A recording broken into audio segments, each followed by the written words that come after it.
ફળિયામાં લાગત પાણી ભરાઈ ગયું, એટલો વરસાદ પડે છે. ધમધોકાર ગાજે, વીજળી ચમકારા કરે છે અને ક્યાંક વીજળી પણ પડી છે. એવો કડાકો થયો હતો, બહુ જબરજસ્ત કડાકો થયો હતો.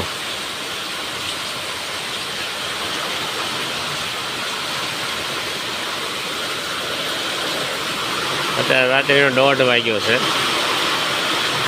1:30 વાગ્યા વરસાદ ધમધમાટ વીજળી થાય છે.